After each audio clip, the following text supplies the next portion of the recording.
خوشی ایک اہم خیال یا ہدف کی بتدریج کامیابی کا احساس ہے۔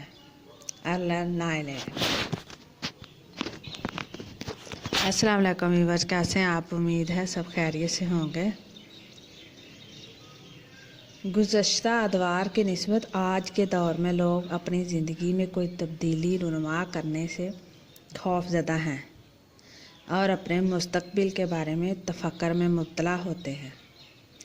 اپنے لیے ہدف کے تعین کا ایک بڑا فائدہ یہ ہے کہ آپ اپنی زندگی کی باغ دوڑ خود سنبھال لیتے ہیں۔ جب آپ اپنی زندگی کے اہداف کا تعین کر لیتے ہیں تو پھر آپ کو یقین ہو جاتا ہے کہ آپ کی زندگی میں مطلوبہ تبدیلی آپ کی مرضی کے عین مطابق ہے۔ جب آپ اپنی زندگی میں اپنے لیے اہداف کا تعین کر لیتے ہیں تو آپ کی ہر مصروفیت اور سرگرمی میں مقصدیت پیدا ہو جاتی ہے۔ یونانی فلسفی ارسطو کا کہنا کہ انسان مقاصد و اہداف کا مجموعہ ہے۔ ارسطو کے کہنے سے مراد یہ ہے کہ انسان کے ہر کام اور سرگرمی میں کوئی نہ کوئی مقصد پوشیدہ ہے۔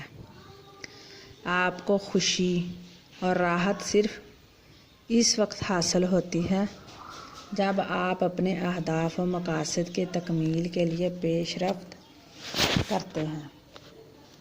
اس مرحلے پر چند سوالات پیدا ہوتے ہیں۔ آپ کے اہداف کیا ہیں؟ آپ کا مقصد کیا ہے؟ دن کے اختتام پر آپ اپنا کون سا مقصد حل کرنا چاہتے ہیں؟ اہداف کی واضح اور غیر مبہم نوعیت ہی سب کچھ ہے۔ آپ کے اندر پیدائشی طور پر غیر معمولی صلاحیتیں پوشیدہ ہیں۔ اس وقت بھی آپ کے اندر ایسی ایک صلاحیت اور استعداد موجود ہے جس کے ذریعے آپ اپنے مطلوبہ کسی بھی مقصد کی تکمیل کر سکتے ہیں۔ اپنی زندگی کے بارے میں آپ کی سب سے اہم ذمہ داری یہ ہے کہ اپنے وقت کو اپنے مطلوبہ اہداف کی تکمیل کے لیے صرف کریں۔ جب آپ کے مطلوبہ اہداف واضح اور غیر مبہم ہوں گے تو پھر اپنی زیادہ سے زیادہ پوشیدہ صلاحیتیں بیدار کر سکیں گے۔ عام طور پر یہی کہا جاتا ہے کہ اوسط درجے کا شخص خود ہی میں موجود صرف 10% صلاحیتیں استعمال کرتا ہے۔ ایک تحقیقی جائزے کے ذریعے معلوم ہوا ہے کہ بدقسمتی سے ایک اوسط درجے کا شخص اپنی ذہنی صلاحیتوں کا صرف 2% استعمال کرتا ہے، باقی صلاحیتیں خواب دیدہ ہی رہتی ہیں۔ اس میں رائٹر یہی کہہ رہا ہے صاف لفظوں میں کہ اگر آپ کو کوئی بھی آپ کا ہدف ہے زندگی میں، کچھ بھی ہے، آپ کو کچھ ہی چاہیے زندگی میں، جو کچھ بھی چاہیے آپ کو اس کی خواہش شدید کر لینی چاہیے۔ نہ صرف خواہش شدید کر لینی چاہیے بلکہ اس کے متعلق آپ کو سوچنا چاہیے کہ میں اسے کیسے حاصل کر سکتا ہوں۔ جو چیز کسی کے پاس ہے، اگر آپ کا بچہ بھی دے کر احساس کمتری کا شکار ہوگا یا آپ خود ہوں گے تو یہ تو بہت زیادتی ہے۔ آپ بھی اسے حاصل کر سکتے ہیں، بس آپ کو دماغ لگانے کی ضرورت ہے کہ میں اسے کیسے حاصل کرتا ہوں یا میں اسے کیسے حاصل کر سکتی ہوں۔ آپ اسے کسی بھی طرح حاصل کر سکتے ہیں۔ اگر پیسہ ہے، گھر ہے، گاڑی ہے تو آرام سے آپ اپنا دماغ لڑائیں اور جو چاہیں پالیں۔